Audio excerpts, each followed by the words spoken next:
যে বামেরা নিজেদের কৃষক বন্ধু বলেন, তারা কেন তুলে দিয়েছিলেন টাটাদের হাতে? রাজ্যে তো আরো অনেক জমি ছিল, কিন্তু বিশেষ করে এই 3 ফসলের জমি তুলে দিয়ে মমতা বন্দ্যোপাধ্যায়কে আন্দোলনটা একেবারে থালায় করে সাজিয়ে দিয়েছে। মমতা বন্দ্যোপাধ্যায় মানুষকে, রাজ্যের মানুষকে ভুল বুঝিয়ে, বা বলা ভালো সিঙ্গুরের মানুষকে ধাপ্পা দিয়ে তিনি ক্ষমতায় এসেছিলেন, ক্ষমতার অলিন্দে এসেছিলেন। এবং এতদিন বাদে যখন সেই টাটার যে করা কেসটাতে তার হার হলো, প্রমাণিত হলো আরও একবার যে মমতা বন্দ্যোপাধ্যায় রাজ্যের মানুষকে কারখানা হবে না বলে ভুল বুঝিয়েছিলেন। তিনি বলেছিলেন সিঙ্গুরে ন্যানো কারখানা করতে দেবো না, 6 মাসের মধ্যে অন্য কারখানা করে দেখাবো।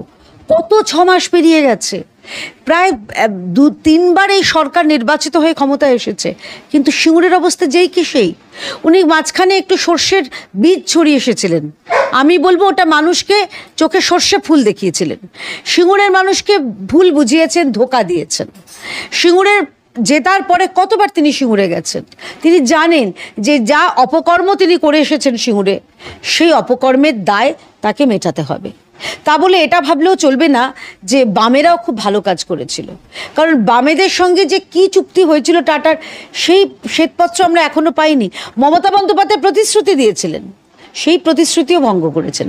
সুতরাং টাটা চলে যাওয়াতে অবশ্যই যেরকম বাংলার বা সিঙ্গুরের মানুষের লস হয়েছে, ক্ষতি হয়েছে, ঠিক তেমনভাবে মমতা বন্দ্যোপাধ্যায় তার যে ধাপ্পাবাজি, তার যে মিথ্যাচারিতা, সেটা ধরা পড়েছে। কিন্তু কেউ কেউ মানে বিরোধী শিবিরের কেউ বলছেন যে এই টাটার সিঙ্গুর ছেড়ে চলে যাওয়ার জন্য মমতা বন্দ্যোপাধ্যায় বা তৃণমূল সরকার দায়ী, আবার কেউ বলছেন যে না, বামেরাই দায়ী। আপনি কাকে মনে করছেন? আমি বললাম উভয় কেন বললাম, প্রথমে তাহলে বামেদের প্রসঙ্গে আসি।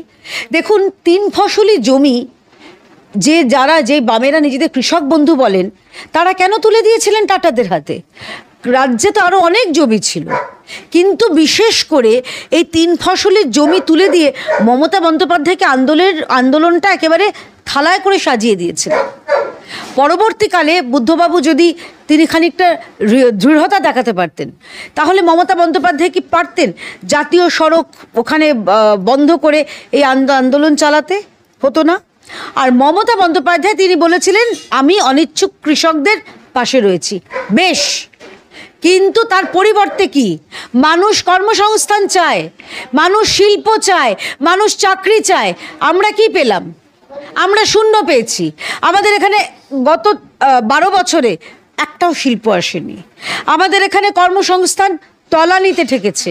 এই মুহূর্তে রাজ্যে 1000 দিন ধরে এই রাজ্যে বেকার, শিক্ষিত, যোগ্য চাকরি প্রার্থীরা রাস্তায় বসে আছে। মমতা বন্দ্যোপাধ্যায় কোন প্রতিশ্রুতিটা রেখেছেন?